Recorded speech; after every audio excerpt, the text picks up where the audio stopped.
Lettre de Freud à Einstein. Vienne, septembre 1932.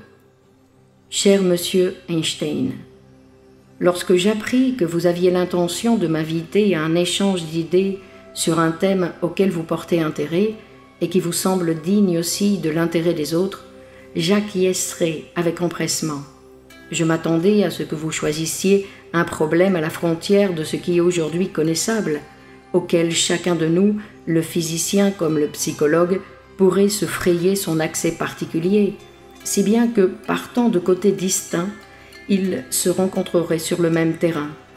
Vous m'avez donc surpris en posant la question de savoir ce que l'on pourrait faire pour défendre les hommes de la fatalité de la guerre. Je m'effrayais tout d'abord sous l'impression de mon, j'allais presque dire, notre incompétence, car cela me paraissait être une tâche pratique qui incombe aux hommes d'État.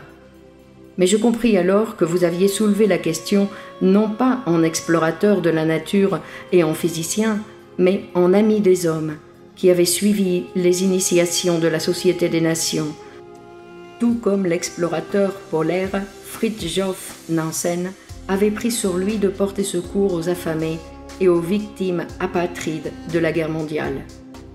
Je m'avisais aussi qu'il n'est pas exigé de moi de faire des propositions pratiques, mais qu'il me faut seulement indiquer comment le problème de la prévention de la guerre se présente au regard d'une approche psychologique. Mais là-dessus également, vous avez presque tout dit dans votre lettre. Vous m'avez, pour ainsi dire, ôté le vent des voiles, mais je navigue volontiers dans votre sillage et me contente de confirmer tout ce que vous avez avancé, en l'exposant plus amplement d'après ce que je sais, ou présume, de mieux. Vous commencez par le rapport du droit et de la puissance. C'est certainement le bon point de départ pour notre investigation. Puis-je remplacer le mot puissance par le mot plus cru et plus dur de violence. Droit et violence sont aujourd'hui pour nous des opposés. Il est facile de montrer que l'un s'est développé à partir de l'autre. Et si nous remontons aux premières origines, et si nous examinons comment cela s'est passé au départ, alors la solution du problème s'offre à nous sans peine. Excusez-moi cependant si dans ce qui suit, je rapporte ce qui est universellement connu et reconnu, comme si c'était nouveau. Le contexte m'y oblige. Dans les conflits d'intérêts parmi les hommes, c'est donc par principe l'emploi de la violence qui emporte la décision. Il en est ainsi dans tout le règne animal, dont l'homme ne devrait pas s'exclure. Pour l'homme, il est vrai, il s'y ajoute encore des conflits d'opinion qui atteignent les plus hauts sommets de l'abstraction et semblent exiger une autre technique de décision. Mais c'est là une complication ultérieure. Initialement, dans une petite horde humaine, c'est la force musculaire la plus grande qui décidait à qui quelque chose devait appartenir ou de qui la volonté devait être exécutée. La force musculaire grandit et est bientôt remplacée par l'utilisation d'outils. Est vainqueur celui qui a les meilleures armes et les emploie le plus adroitement. Avec l'introduction de l'arme, la supériorité de l'esprit commence déjà à prendre la place de la force musculaire brute. La visée ultime du combat reste la même. L'une des parties, par le dommage qu'elle subit et par la paralysie de ses forces, doit être contrainte d'abandonner sa revendication ou son opposition. C'est ce qui est atteint de la façon la plus radicale lorsque la violence élimine l'adversaire de façon permanente, donc le met à mort. Cela a deux avantages. Il ne peut reprendre une autre fois sa position d'adversaire et son destin en dissuade d'autres de suivre son exemple. En outre, la mise à mort de l'ennemi satisfait un penchant pulsionnel qui devra être mentionné plus tard. À l'intention de mise à mort peut s'opposer cette considération que l'ennemi peut être employé à d'utiles services si on le laisse en vie sous le coup de l'intimidation. La violence se contente alors de le soumettre au lieu de le mettre à mort. On commence à ménager l'ennemi, mais le vainqueur doit désormais compter avec la vindicte aux aguets chez le vaincu. Il abandonne une part de sa propre sécurité.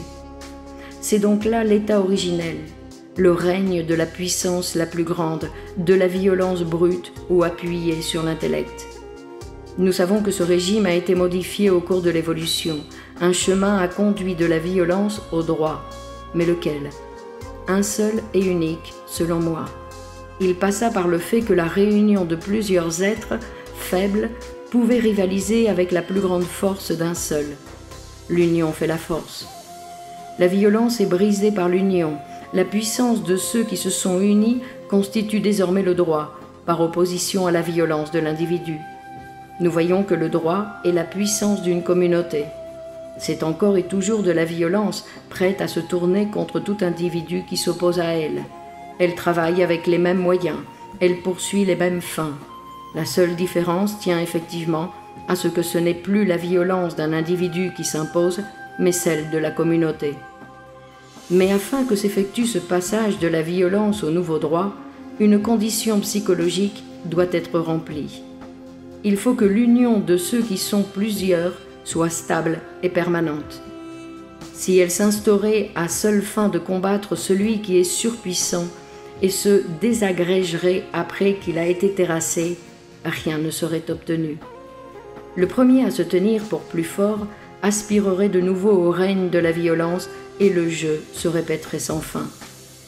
La communauté doit être maintenue en permanence, s'organiser, créer des prescriptions qui préviennent les révoltes redoutées, instituer des organes qui veillent à l'observance des prescriptions, des lois, et se chargent de l'exécution des actes de violence conformes au droit. Avec la reconnaissance d'une telle communauté d'intérêts s'instaurent, parmi les membres d'un groupe humain unifié, des liaisons de sentiments, des sentiments communautaires, dans lesquels réside leur véritable force. Par là, je pense, tout l'essentiel est déjà posé. Le surmontement de la violence par transfert de la puissance à une unité plus grande, qui est maintenue en cohésion par les liaisons de sentiments entre ses membres.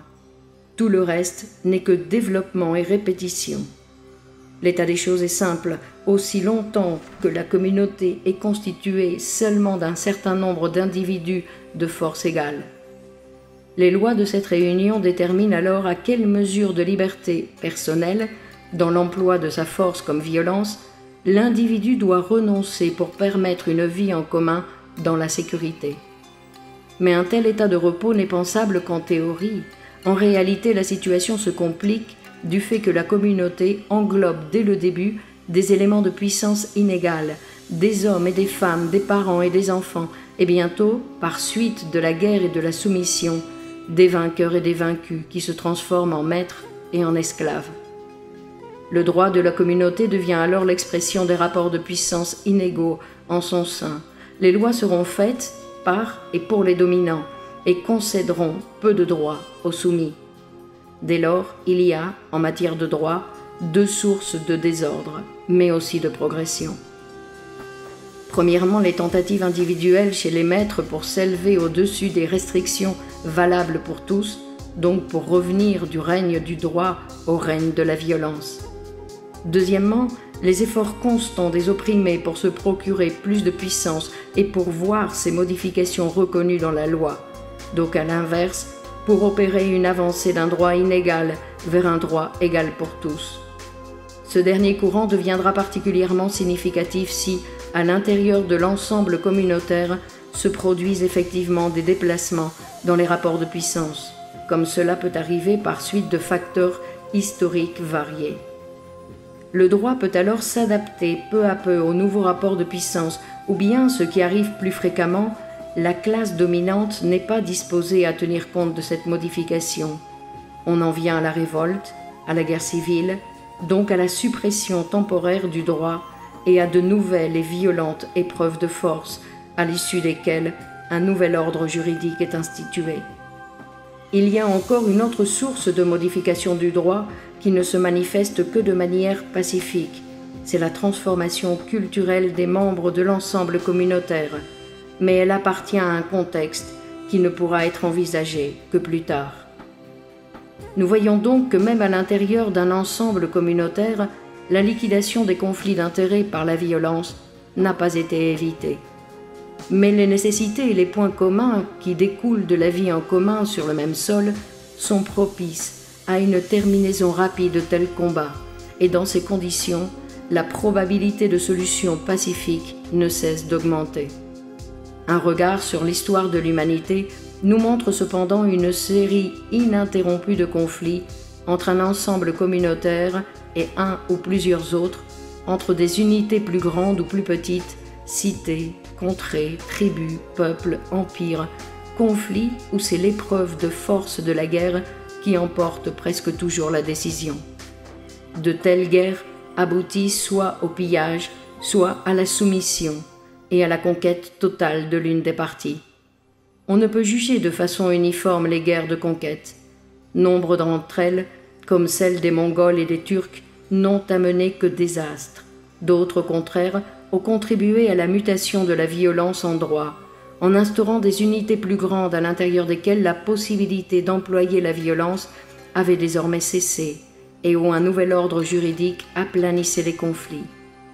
Ainsi, les conquêtes des Romains ont-elles donné aux pays méditerranéens la précieuse Pax Romana. Le désir d'expansion des rois français a créé une France florissante, unie dans la paix. Aussi paradoxal que cela paraisse, il faut pourtant bien concéder que la guerre ne serait pas un moyen inapproprié pour instaurer la paix éternelle, tant désirée, car elle est en mesure de créer ces grandes unités à l'intérieur desquelles un pouvoir central fort rend de nouvelles guerres impossibles. Mais il y est pourtant impropre, car les succès de la conquête ne sont en général pas durables. Les unités nouvellement créées se désagrègent de nouveau, la plupart du temps par suite du manque de cohésion des parties unies par la violence. Et du reste, la conquête n'a pu créer jusqu'ici que des unions partielles, quoique d'assez grandes envergures, dont les conflits plus que jamais exigeaient une décision par la violence.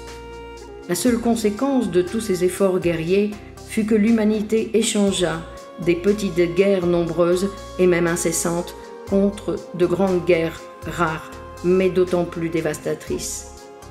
Appliqué à notre présent, cela donne le même résultat que celui auquel vous êtes parvenu par un chemin plus court. Une surprévention des guerres n'est possible que si les hommes s'unissent pour instituer un pouvoir central auquel est transféré le droit de juger dans tous les conflits d'intérêts. Ici sont manifestement réunies deux exigences, que soit créée une telle instance suprême et que lui soit donnée la puissance requise. L'un sans l'autre ne servirait de rien. Aujourd'hui, la Société des Nations est conçue comme une telle instance, mais l'autre condition n'est pas remplie. La Société des Nations n'a pas de puissance propre et ne peut l'obtenir que si les membres de la nouvelle Union, les États pris individuellement, la lui cèdent. Mais il semble qu'il y ait actuellement peu de perspectives en ce sens.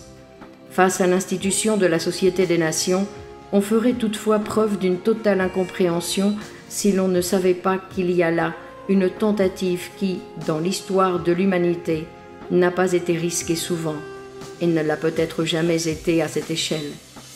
C'est la tentative d'acquérir l'autorité, c'est-à-dire l'influence contraignante, qui d'ordinaire repose sur la possession de la puissance et en appelant à des positions individuelles déterminées. Nous avons vu que ce qui maintient une communauté en cohésion, ce sont deux choses, la contrainte de la violence et les liaisons de sentiments, ethniquement parlant, les identifications entre ses membres. Si l'un de ces facteurs manque, l'autre peut éventuellement maintenir la communauté. Les idées en question n'ont naturellement de significativité que si elles expriment d'importants points communs de ses membres. Alors se pose la question de leur force. L'histoire enseigne qu'elles ont effectivement exercé leur action. L'idée pan-hellénique, par exemple, la conscience de valoir mieux que les barbares environnants, qui trouva une expression si vigoureuse dans les amphictyonies, les oracles et les jeux, fut suffisamment forte pour adoucir les mœurs en usage parmi les Grecs dans la pratique de la guerre, mais ne fut évidemment pas en mesure de prévenir des querelles guerrières entre les fractions du peuple grec, même pour retenir une cité ou une fédération de cités de s'allier à l'ennemi perse pour nuire à un rival.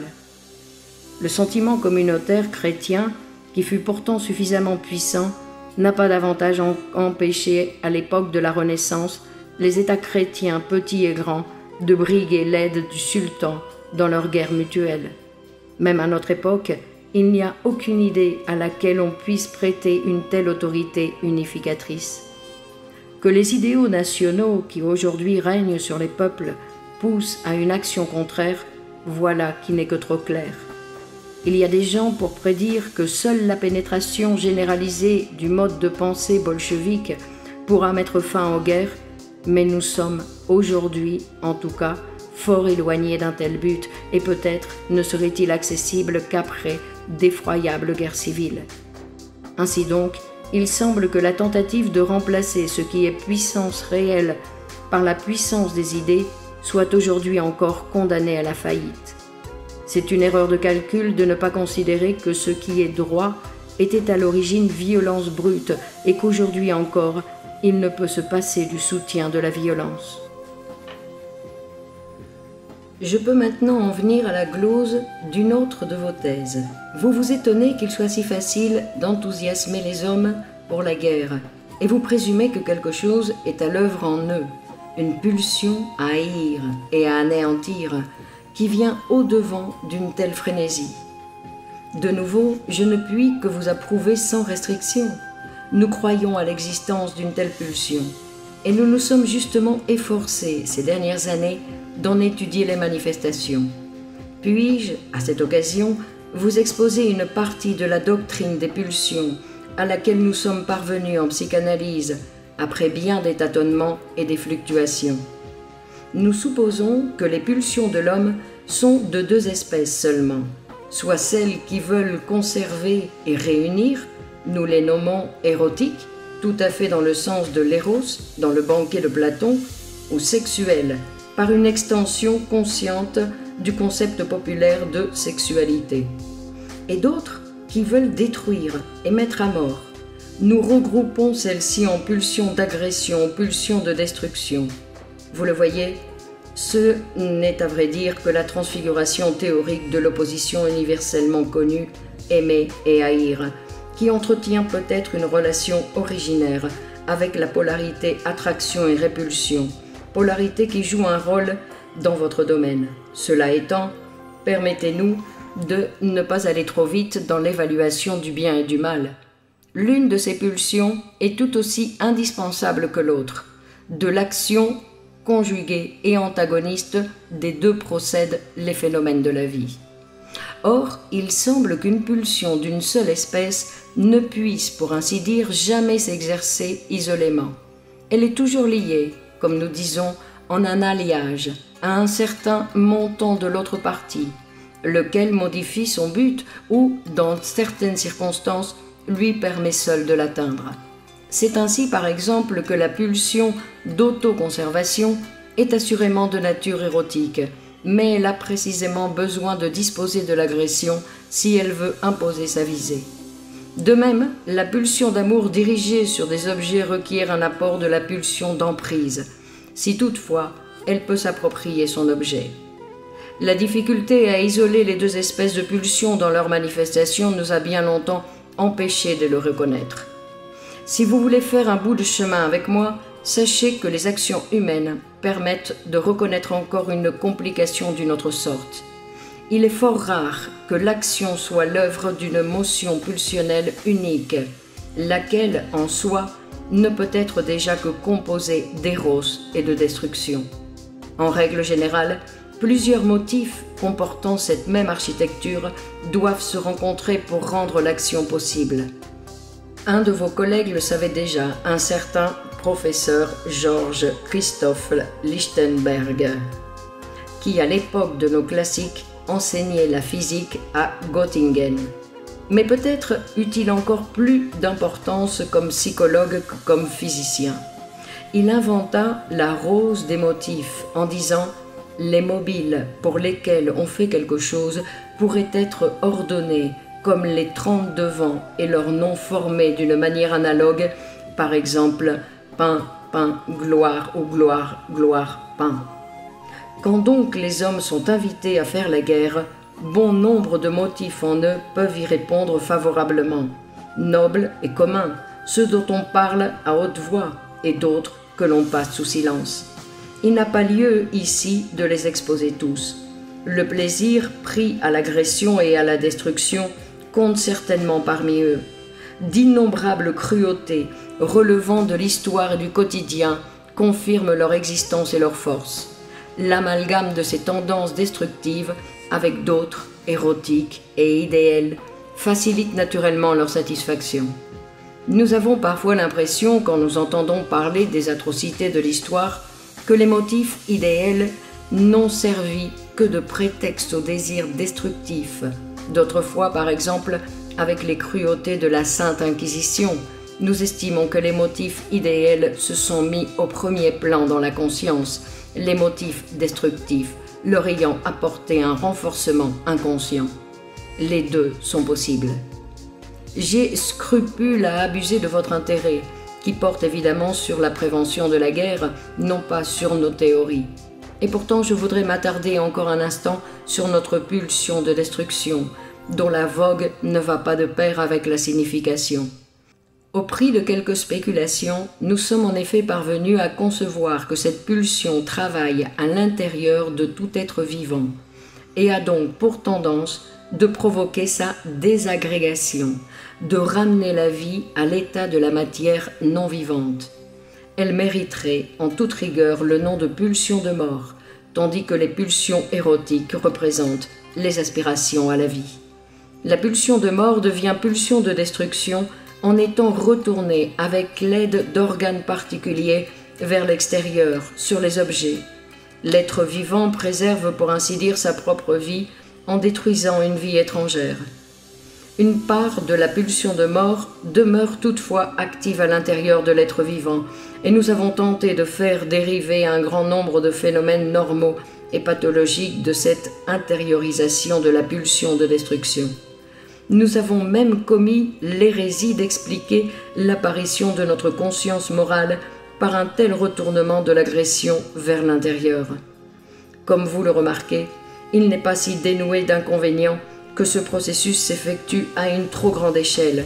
Cela est franchement malsain, alors même que le retournement de ces forces pulsionnelles vers la destruction dans le monde extérieur soulage l'être vivant et ne peut avoir qu'un effet bénéfique. Cela servirait de disculpation biologique à toutes les tendances haïssables et dangereuses contre lesquelles nous menons le combat. Il faut avouer qu'elles sont plus proches de la nature que la résistance que nous leur opposons, pour laquelle il nous faut aussi trouver encore une explication. Peut-être avez-vous l'impression que nos théories sont une sorte de mythologie, dans le cas présent une mythologie qui n'est pas même réjouissante. Mais toute science de la nature ne revient-elle pas à une telle sorte de mythologie? En va-t-il aujourd'hui autrement pour vous en physique? De ce qui précède, nous retiendrons simplement, pour nos fins immédiates, qu'il ne mène à rien de vouloir abolir les penchants agressifs des hommes. Il y a, dit-on, en des contrées heureuses de la terre, où la nature fournit en surabondance tout ce dont l'homme a besoin, des tribus dont la vie s'écoule dans la douceur, et chez lesquelles contraintes et agressions sont inconnues. Je ne puis guère le croire. J'aimerais en apprendre davantage sur ces gens heureux. Les bolcheviks, eux aussi, espèrent pouvoir faire disparaître l'agression humaine en garantissant la satisfaction des besoins matériels et en instaurant par ailleurs l'égalité entre ceux qui font partie de la communauté. Je tiens cela pour une illusion.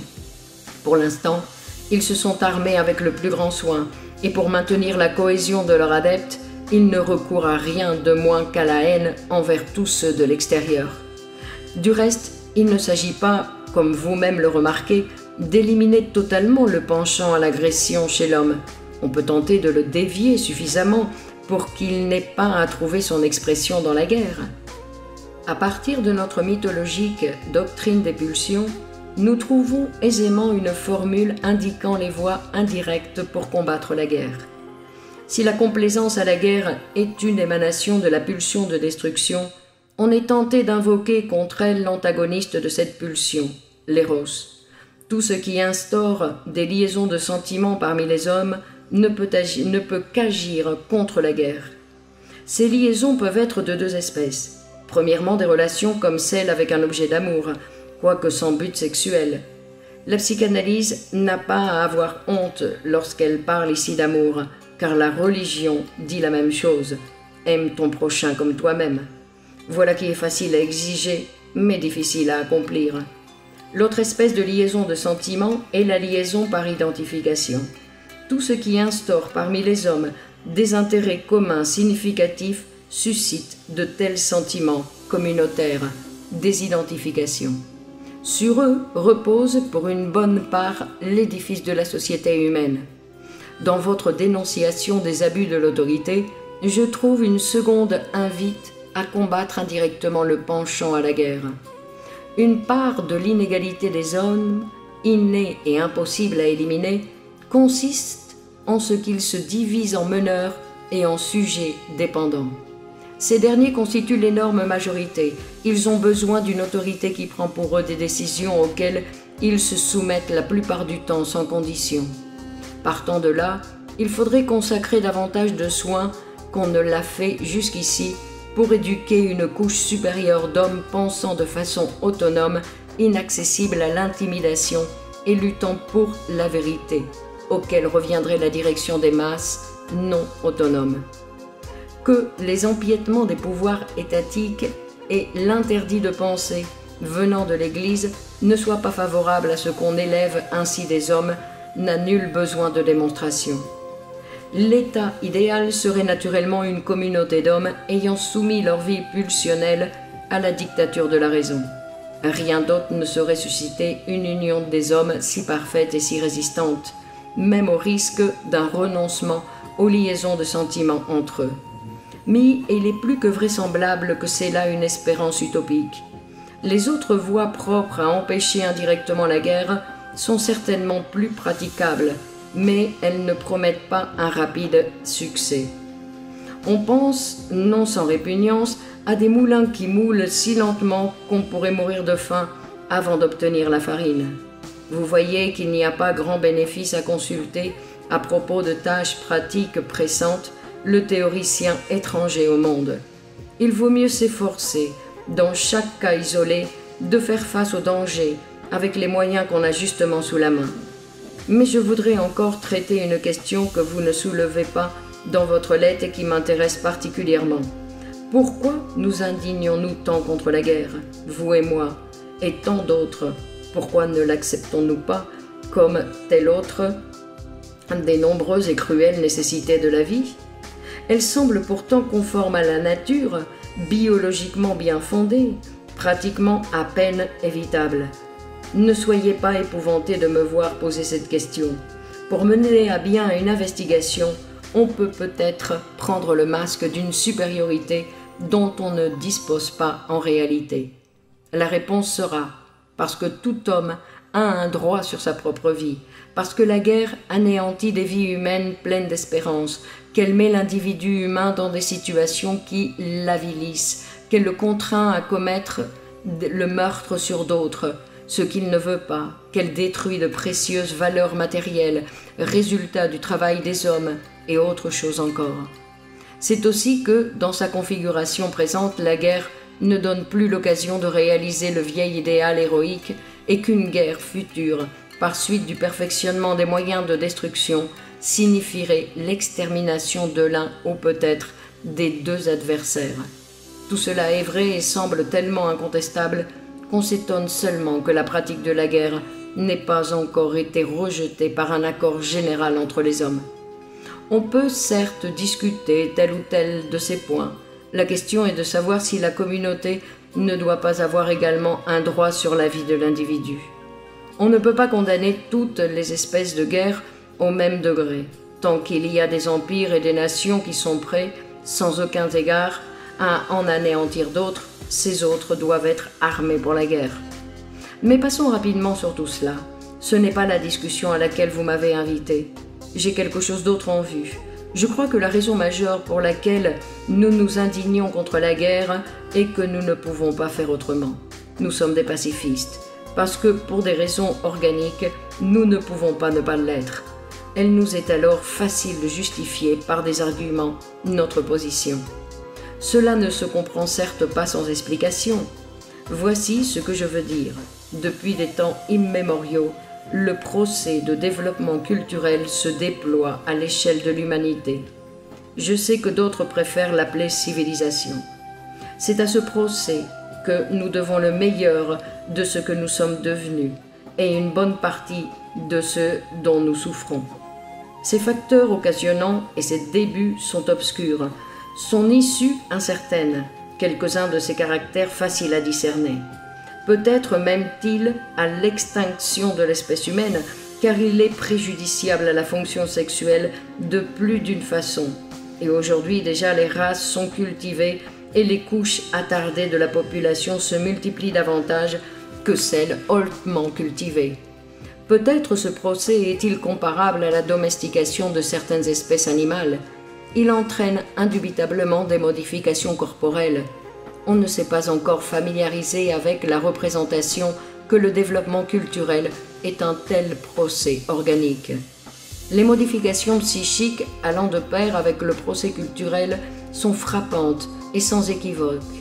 Elles consistent en un déplacement progressif des buts pulsionnels et en une restriction d'émotions pulsionnelles. Des sensations qui, pour nos lointains ancêtres, étaient empreintes de plaisir sont devenues pour nous indifférentes ou même insupportables. Si nos exigences d'idéal, éthiques et esthétiques se sont modifiées, il y a à cela des fondements organiques. Parmi les caractéristiques psychologiques de la culture, deux semblent être les plus importantes: le renforcement de l'intellect, qui commence à dominer la vie pulsionnelle, et l'intériorisation du penchant à l'agression, avec toutes ses conséquences avantageuses et dangereuses. Or, la guerre est, de la façon la plus criante, en contradiction avec les positions psychiques que le procès culturel nous impose. C'est pourquoi nous ne pouvons que nous indigner contre elle. Tout simplement, nous ne la supportons plus. Ce n'est pas seulement une récusation intellectuelle et affective, c'est chez nous autres pacifistes une intolérance constitutionnelle, une idiosyncrasie en quelque sorte poussée à l'extrême. Et il semble bien que les avilissements esthétiques de la guerre n'ont pas une moindre part dans notre révolte que ces cruautés. Combien de temps nous faudra-t-il encore attendre avant que les autres, ainsi aussi, deviennent des pacifistes ? On ne saurait le dire, mais peut-être n'est-il pas utopique d'espérer que l'influence de ces deux facteurs, la position culturelle et l'angoisse justifiée devant les effets d'une guerre future, mettra fin à la pratique de la guerre dans un avenir à portée de vue. Par quelle voie directe ou détournée, nous ne pouvons le deviner. En attendant, il nous est permis de nous dire tout ce qui promeut le développement culturel travaille du même coup contre la guerre. Je vous salue cordialement et si mon exposé vous a déçu, je vous en demande pardon. Votre Sigmund Freud.